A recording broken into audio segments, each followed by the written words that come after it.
আজ থেকে 100-200 বছর পর যখন গাজা বা ফিলিস্তিনের ইতিহাস লেখা হবে, যখন এই অভিশপ্ত হায়নাদের এই নির্মমতার চিত্র ইতিহাসের পাতায় তুলে ধরা হবে, তখন আপনি আমিও কাঠগড়ার আসামি থাকবো। কারণ তখনকার মানুষেরা, তখনকার জেনারেশনেরা আলোচনা করবে তখন পৃথিবীতে যে শত শত কোটি মানুষ বসবাস করেছিল, সে মানুষগুলো কিভাবে এতগুলো মানুষের সামনে পৃথিবীর ছোট্ট একটা ভূখণ্ডের মধ্যে এইভাবে মানুষকে হত্যাযজ্ঞ চালানো হয়েছে, নির্মমতা করা হয়েছে, শিশুদের সামনে বাবা মাকে খুন করা হয়েছে, বাবা মার সামনে শিশুদেরকে টুকরা টুকরো করা হয়েছে, কিভাবে এই নির্মমতা চালানো হয়েছে বিশ্বের শত শত কোটি মানুষ, তারা তখন কি করেছে। আগামী 100-200 বছর পরে যখন ফিলিস্তিন এবং গাজার ইতিহাস লেখা হবে, আসামির কাঠগড়ায় আমরা সবাইকে দাঁড়াতে হবে। আমরা বড় বেশি কঠিন, বেদনাদায়ক, অত্যন্ত ব্যথাতুর সময় আমরা পার করছি মুসলমানরা। একদিকে মানব ইতিহাসের সবচেয়ে বর্বরচিত হত্যাযজ্ঞ, গণহত্যা চলছে দিন দুপুরে বিশ্বের শত শত কোটি মানুষের সামনে ফিলিস্তিনের গাজায়। আজ সেখানে মানবতা এমন ভাবে বুলুণ্ঠিত হচ্ছে, ঝড় তুফানে আমরা গাছের পাতা উড়ে যেতে দেখি, সেখানে বোমার আঘাতে মানুষের দেহ আকাশে উড়ে যেতে আমরা দেখেছি। প্রিয় ভাইরা, আজকের বিশ্বকে বলা হয় সভ্য পৃথিবী, আজকের পৃথিবীকে বলা হয় নাকি মানবিক পৃথিবী। আজকের পৃথিবীর সভ্যতা এবং মানবিকতার ধ্বজাধারে ধারণকারী যারা, তাদের মুখোশ, তাদের আসল রূপ, তাদের আসল চেহারা, চরিত্র আজ দিনের আলোর মতো পরিষ্কার হয়ে গেছে। গাজায় প্রতিনিয়ত শিশু হত্যা চলছে, ফিলিস্তিনের ভিডিওগুলো দেখবার মতো অবস্থা নাই। একটু আগে একটা ভিডিও দেখছিলাম, আল্লাহ তাআলা আমাকেও একটা বাচ্চা দিয়েছেন 8-10 বছরের। 8-10 বছরের একটা ছেলে 5-6 বছরের একটা ছেলেকে, ছোট ভাইকে বড় ভাই সান্ত্বনা দিচ্ছে, মাথার উপরে হাত বুলাচ্ছে।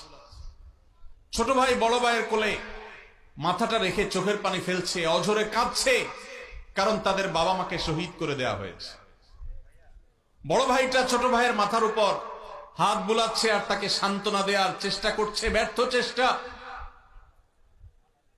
শত সহস্র শিশু আজ এতিম হয়েছে, শত সহস্র মা বাবার বুক আজ খালি হচ্ছে।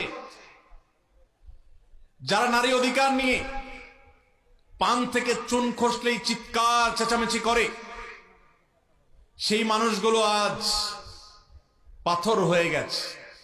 তাদের চোখের সামনে শত সহস্র মা বোনকে আজ খুন করা হচ্ছে। প্রেগনেন্ট মহিলাদেরকে রেখে সেই হসপিটাল বম্পিং করে উড়িয়ে দেওয়া হচ্ছে। আজ সেখানে শিশুদের আর্তনাদে আকাশ পাতাল ভারী হয়ে উঠছে। কোন স্থাপনার সেখানে বাকি নাই যেটা ভেঙে চুরে গুড়িয়ে দেওয়া হয়নি। উপর থেকে ড্রোন শট নেওয়ার ছবি দেখলে ভাবতে কষ্ট হয়, বিশ্বাস করতে কষ্ট হয়। একটা শহর, একটা জনপদকে এইভাবে মাটির সাথে মিশিয়ে দেওয়া যায়। সবচেয়ে অবাক করা বিষয় হলো, এই হায়নারা, এই অভিশপ্ত ইহুদিরা, এদের সবচেয়ে বেশি সমর্থন প্রকাশ্য দিবালোকে যারা করে, তারাই আমাদেরকে সবচেয়ে বেশি সকাল বিকাল মানবতার সবক শুনাইতে আসে। প্রিয় ভাইরা আমার, আজ পৃথিবীর তথাকথিত সভ্য, তথাকথিত উন্নত দেশগুলো প্রকাশ্য দিবালোকে এই অভিশপ্ত দেশকে তারা সমর্থন করছে, যারা মুসলমানদেরকে তাদের ভূখণ্ডে যুগ যুগ ধরে আজ খুন করে আসছে, তাদের রক্ত নিয়ে হোলি খেলা মেতে উঠেছে। আজ সেখানে মানবতার চিৎকারে, আর্তচিৎকারে আকাশ পাতাল ভারী হয়ে উঠছে। আজ থেকে 100-200 বছর পর যখন গাজা বা ফিলিস্তিনের ইতিহাস লেখা হবে, যখন এই অভিশপ্ত হায়নাদের এই নির্মমতার চিত্র ইতিহাসের পাতায় তুলে ধরা হবে, তখন আপনি আমিও কাঠগড়ার আসামি থাকবো।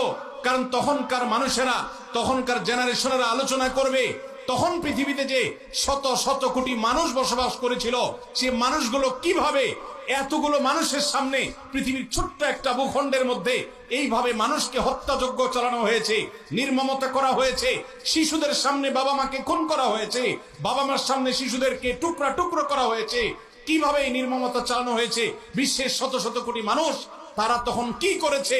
আগামী 100-200 বছর পরে যখন ফিলিস্তিন এবং গাজার ইতিহাস লেখা হবে, আসামির কাঠগড়ায় আমরা সবাইকে দাঁড়াতে হবে। আল্লাহর কাছে আমরা ক্ষমা চাই, হে আল্লাহ, আপনি আমাদের অক্ষমতাকে মাফ করে দিন, আমাদেরকে আপনি সক্ষমতা দান করুন। মুসলমান দেশগুলোর যারা তথাকথিত নেতা হিসেবে দায়িত্ব পালন করছে, আল্লাহ আপনি তাদের ঈমানি চেতনা বৃদ্ধি করে দিন, তাদেরকে মুসলমান হওয়ার তৌফিক দান করুন, তাদেরকে মানুষ হওয়ার তৌফিক দান করুন। ভাইরা আমার, ফিলিস্তিন ইস্যুতে আমার 3টি কারণে অনেক বেশি অনুতাপ হয়, আফসোস হয়, আক্ষেপ হয়। প্রথমত, সারা বিশ্বের মুসলমান দেশগুলো তো বটেই, অনেক অমুসলিম দেশেও হাজার হাজার লক্ষ লক্ষ মানুষ নির্যাতিত ফিলিস্তিনিদের সমর্থনে তারা রাস্তায় বের হয়েছে, প্রতিবাদ করেছে, তাদের কষ্ট লাগার কথা তারা প্রকাশ করেছে।